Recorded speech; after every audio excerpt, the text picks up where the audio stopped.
कुछ भी नहीं देखते हजरत मुफ्ती तकी साहब के, सिर्फ बुढ़ापे को देख लो, सिर्फ बुढ़ापे को। एक बूढ़े आदमी के खिलाफ आप इस तरह से बात कर रहे हो। तो यहां 2 नंबर कामों में हम अल्हम्दुलिल्लाह इतनी हमने तरक्की की है कि 2 नंबरी में हमसे एक बंदा मुझसे मिला, बड़े क्रिमिनल केसेस में है ना वो। तो मैंने उससे कहा यार मेरा ये काम है, जरा ये कर दो। उसने कहा मुफ्ती साहब उल्टा काम करवाना है तो बताओ कोई। मैं कभी लीगल काम करता ही नहीं, मुझे आता ही नहीं है। कोई बंदा पिटवाना है, मरवाना है, चित्रौल लगाने हैं। मैंने कहा नहीं ऐसा नहीं है भाई, लीगल वे में करो। कह रहे लीगल वे में मैं नहीं करता काम, मुझे आता ही नहीं है। हमारे पास ऐसी ऐसी फिल्में हैं ना, आप हैरान हो गए। मैंने कहा क्या कह रहा है भाई? कह रहे पता नहीं मुझ लीगल वे में होता नहीं, कोई उल्टे तरीके से किसी से पैसे निकलवाने या किसी के चित्रौल लगवाने हैं, तो वो मैं बहुत सारे मेरे पास रास्ते हैं। तो मैंने कहा तमीज से कर लो। कह रहे तमीज वाले फिर दूसरे लोग हैं, उनसे करवा लो आप कोई काम। खैर, तो पाकिस्तान उल्टे कामों में अल्हम्दुलिल्लाह अल्लाह ने हमें बहुत तरक्की दी है। तो क्या मुफ्ती तकी उस्मानी साहब ने कोला नेक्स्ट कोल्ड ड्रिंक पीने से मना किया? मुफ्ती तकी साहब ने बाइकआउट का कहा है, किसी खास कंपनी का मेरा ख्याल है नाम नहीं लिया उन्होंने। कच्चा अंडा खाना कैसा है, कि आप कच्चा अंडा खाते हैं? मैंने कच्चे अंडे पहले खाए हैं, वो जिन वाला वाकया भी हो गया था, वो कच्चे अंडे पे ही हुआ था। मैंने जब शादी की थी तो मैं चाहता था मेरी सेकंड वाइफ इस घर में आए, फर्स्ट वाइफ दूसरे घर में जाए, तो वो जा नहीं रही थी। तो एक दिन क्या हुआ, मैं जिम से आया, फ्रिज मैंने खोला, किचन में फ्रिज रखा था, 2 अंडे रखे हुए थे, मैं पी गया, ऐसे थोड़े और पी गया। अच्छा, मेरा इरादा कोई धोखा देने का या कोई डराने का नहीं था। तो मैंने कच्चा अंडा पी के उधर कहीं जो उसके छिलके थे, थोड़ा डस्टबिन दूर था, वो फेंक के आके खड़ा हो गया मैं। अब मेरी अहलिया ने जब फ्रिज खोला तो उसमें अंडे ही नहीं है। अच्छा, उनके तस्वुर में भी नहीं कोई आके इतनी तेजी से अंडे पी के, भाई अंडा तो तला जाता है, बॉयल किया जाता है। तो मेरी अहलिया ने मुझसे बोला कि इस घर में जिन्नात हैं।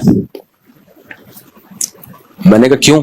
यहाँ 2 अंडे रखे हुए थे, पता नहीं अचानक गायब हुए वो, कोई देगची नजर नहीं आ रही जिसमें किसी ने बॉयल किया हो, अचानक गायब हो गए। तो मैंने फिर खेलना शुरू कर दिया। मैं कहा इन चीजों को मानता हूं, तो जिन्नात के वजूद का मैं कायल हूं, लेकिन ये नहीं है कि अंडे पी गए जिन्नात बैठ गए। तो मैं खुद ही जिन था।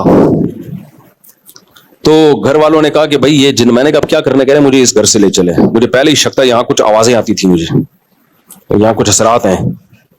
मैंने कहा ठीक है। तो वो सामान उठाया, दूसरे घर में जिनको मैं यहाँ लाना चाहता था उनको इस घर। आप कहेंगे भाई दूसरी बीवी को बड़े घर में क्यों लाना चाहते थे? इसलिए कि उसने कहा था कि तीसरी जब आप शादी करेंगे तो मैं अपने साथ रखूंगी उसको। अभी मैंने की नहीं थी, तो सेकंड वाइफ से ये मुआहदा हुआ था कि जब मैं थर्ड करूंगा तो सेकंड और थर्ड साथ रहेंगी, तो उसके लिए मुझे बड़ा घर चाहिए था। फर्स्ट वाइफ ने कहा कि मेरे साथ कोई नहीं रहेगी, तो उनको फिर मैंने कहा छोटे घर में ले जाऊं। अब लेकिन ले जाना आसान है, मैं उनसे कहूं फर्स्ट को कि आप उस घर में चली जाओ, वो कहेगी एक तो शादी भी तुमने की और हमें छोटे घर में लेके जा रहे हो। तो इसलिए मेरे में हिम्मत ही नहीं हो रही थी कहने की। तो ये जो वाकया हुआ, मैंने दोनों अंडे पिए, घर वालों ने कहा इस घर में जिन्नात हैं, क्योंकि अभी अंडे यहां रखे हुए। अच्छा, मैं भी बहुत स्पीड, मेरी स्पीड का बटन हर वक्त दबा रहता है, मैं बहुत स्पीड में काम करता हूं, यूं ऐसे घूम रहा होता हूं। आपने देखा होगा चलते हुए यूं निकला, ऐसे जा रहे यूं जा रहे। तो अब मैं तो आया और जो मैंने पी गया, मेरा कोई धोखे की नीयत नहीं थी, बस आया, फ्रिज में देखे अंडे पड़े हुए और निकाले, पिए। अच्छा, घर वाले यहीं किचन पे रोटी वोटी बना रहे थे, तो मैंने पिए और जाके फेंक दिए। घर वालों ने देखा अंडे ही नहीं है, कहां गए भाई? तो एकदम परेशान, यार ये अंडा अचानक गायब कहां हुआ है? तो इन सेकंडों में किया मैंने ये काम। तो घर वालों ने मुझे बोला कि इस घर में क्या है? जिन्नात। अच्छा, मैंने कहा फिर क्या करना है? मैंने कहा मुझे यहां से शिफ्ट करें, मैं नहीं अब रहूंगी इस घर में। कहां जाना है? कुछ सामने वाला घर जो है।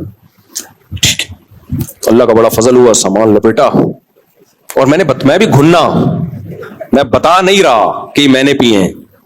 मैंने कहा बता गया तो फिर गया। फिर तीसरी कौन करेगा? मेरे पास इतने घर थोड़ी है कि मैं हर एक को नया घर बना के देता रहूं।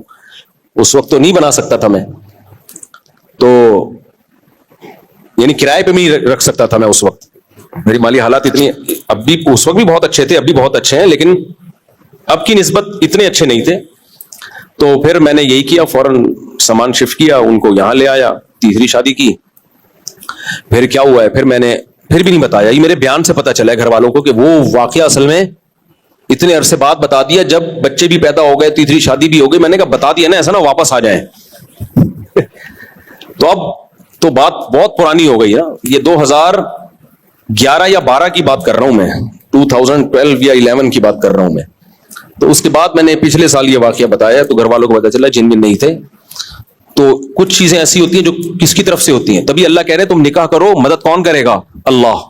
تو اللہ نے کی نا مدد, ایسے مدد کی میری کہ کوئی سوچ بھی نہیں سکتا تھا. مفتی تقی عثمانی صاحب کے بیان آنے کے بعد بہت سے لوگوں نے طوفان بدتمیزی برپا کیا ہوا ہے, جن میں فواد چودھری, شیر افضل مروت سر فہرست ہیں. کوئی ان کی BMW پر اعتراض اٹھا رہا ہے جو کہ کسی میزبان نے ان کو اس میں بٹھایا تھا, اور کوئی ان پر قہقے مار رہا ہے کہ ان کو ویزا لگوا کر وہاں بھیج دیتے ہیں. جب ماں باپ کی تربیت نہیں ہوتی نا تو بدتمیزی بچے پیدا ہوتے ہیں. حضرت مفتی تقی عثمانی صاحب سپریم کورٹ کے جج ریٹائر ہوئے ہیں, ان کے پاس تو ویسے ہی اچھی خاصی تنخواہ تھی, ان کی حلال تنخواہ تھی. سعودی عرب میں 5 سال وہ وہاں کی فقی مجلس کے امیر رہے ہیں, تو اس میں سعودی عرب کی طرف سے بھی ان کو تنخواہ ملتی تھی. ان کو تو ارب پتی ہونا چاہیے تھا, جبکہ وہ ارب پتی نہیں ہے. اس دور میں ہمیں پتہ چلا تھا کہ وہ اپنی تنخواہ کا بہت بڑا حصہ صدقہ کر دیتے ہیں. تو ایسی کنڈیشن میں اگر وہ BMW رکھ بھی لیتے ہیں تو کیا حرج ہے اس میں, اور حقیقت میں یہ کہ وہ BMW ان کی ہے بھی نہیں. تو میزبان نے ان کو پروٹوکول کے لیے جب کوئی بلاتا ہے نا تو کچھ لوگ خاندانی بدتمیز ہوتے ہیں. حضرت مفتی تقی صاحب تو ایسی شخصیت ہیں, ان کی زبان سے تو کبھی کوئی منفی جملہ ہم نے سنا ہی نہیں ہے. کبھی ان کی زبان سے کوئی منفی جملہ نہیں سنا ہم نے, کوئی منفی بات, انتہائی بااخلاق. تو ابھی دیکھو میڈیا نے ایک ایسا ٹرینڈ چلا دیا ملک میں, جو منہ میں اٹھتا ہے اپنا کریکٹر ان لوگوں کا دیکھو, آپ اپنی عیاشیاں ان کی دیکھو, کیا کچھ نہیں کر رہے ہوتے. یہ اپنی جماعتوں تک نے تو ان کو نکال دیا ہے, اپنی جماعتوں میں نہیں فٹ ہو سکے. سمجھ رہے ہیں نا, یعنی جن تنظیموں میں جن سیاسی جماعتوں میں تھے انہوں نے کک آؤٹ کیا ہے ان کو. بعض تو ایسے اعلیٰ درجے کے مجاہد ہیں کہ 1-2 دفعہ اسٹیبلشمنٹ نے 2-4 چترول لگائے تو فوراً اپنے قائد سے برات کا اعلان کر دیا. یعنی آپ جس قائد کے پیچھے چلا کرتے تھے 2 تھپڑ لگے اور آپ نے وہ بولا قائد ہی آپ کا گیا, ٹھیک ہے نا. یہ اپنی اوقات ہیں ان لوگوں کی. ایک تو وہ فواد چودھری صاحب ہیں اور یہ جو شیر افضل مروت صاحب ہیں. اپنی حالت ان کی وفاؤں کی یہ ہے کہ 2 چترول لگے, تھوڑا سا عوام نے احتجاج کیا تو کسی کو نکال دیا, کسی نے استعفیٰ دے دیا. یہ ہے ان کی اپنی حالت, اور آپ ان کی زبان دیکھو. مجھے اس پہ کہنا نہیں تھا, لیکن یہ ٹرینڈ بہت خطرناک ہے. علماء کو, بڑے لوگوں کو میڈیا پہ جس طرح منہ پھاڑ پھاڑ کے بکواسات کی جا رہی ہیں. آپ کو اگر کسی سے کوئی اختلاف ہے, آپ کسی دوسرے عالم کی بات نقل کر لو, بھائی یہ ان کی بات ہے لیکن دوسرے حضرت یہ کہہ رہے ہیں. تمیز مارکیٹ سے کیا ہو گئی ہے, شارٹ ہو گئی ہے. تو یہ مجھے ان کے خلاف کہنے کی ضرورت نہیں تھی, یہ تو انہوں نے سوال پوچھ لیا, کیونکہ کمنٹس میں ہی لوگوں نے ماشاءاللہ کافی طبیعت ہری کر دی ہے. لیکن دیکھو, بے عزتی ہمیشہ عزت دار آدمی کو فیل ہوتی ہے, ان لوگوں کو اپنی بے عزتی فیل نہیں ہوتی. وجہ اس کی ہے کہ عزت ہوتی ہے تو انسان کو بے عزتی فیل ہوتی ہے. تو یہ اس لیول کے بے شرم لوگ ہیں کہ کوئی بزرگ ان کی زبانوں سے نہیں بچا, کوئی اسکالر ان کی جب چاہیں جس کے خلاف چاہیں جو چاہیں بول دیتے ہیں یہ لوگ. تو اس ٹرینڈ کو ختم کرنا چاہیے میڈیا پہ, جب بھی کوئی اس طرح کی بات کرے, ورنہ کل آپ لوگوں نے بھی بوڑھا ہونا ہے, کل آپ لوگوں نے بھی. بھائی مفتی تقی صاحب کی ایک بات نہیں ہے جس کی وجہ سے وہ قابل احترام ہے. سب سے پہلی بات عالم ہے, اور کس لیول کے عالم ہے, پوری دنیا مانتی ہے ان کو, اس لیول کے عالم ہے. نمبر 2 ان کا تقویٰ, آپ کبھی ان کے قریب لوگوں سے ان کی تقویٰ اور ان کی جو سیرت کو سنیں تو آپ کو پتہ چلے گا.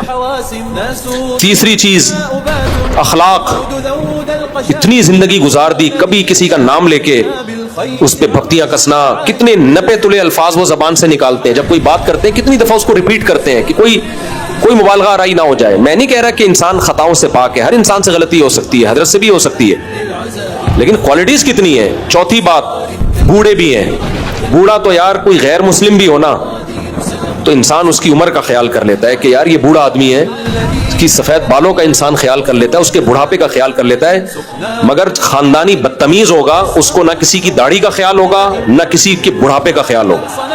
ہم کسی بوڑھے کو دیکھتے ہیں نا, کتنا ہی غلط, آدمی کہتا ہے یار اس کی عمر دیکھو, اپنی عمر دیکھو, ہم کیا اس کے خلاف بات کریں. ہم ان بے شرموں میں کسی کے بڑھاپے کا بھی خیال نہیں ہے. تو یہ اپنی اوقات انہوں نے میڈیا پہ دکھائی ہے. اس کے جملے کے بعد سے میں نے کہا یہ بھی بے شرم انسان ہے. جس آدمی کو تمیز نہ ہو نا, کسی بڑے چھوٹے کا احترام نہ ہو. نبی صلی اللہ علیہ وسلم نے فرمایا من لم یبجل کبیرنا, جو ہمارے بڑوں کو رسپیکٹ نہیں دیتا, لیس منا, وہ ہم میں سے نہیں ہے.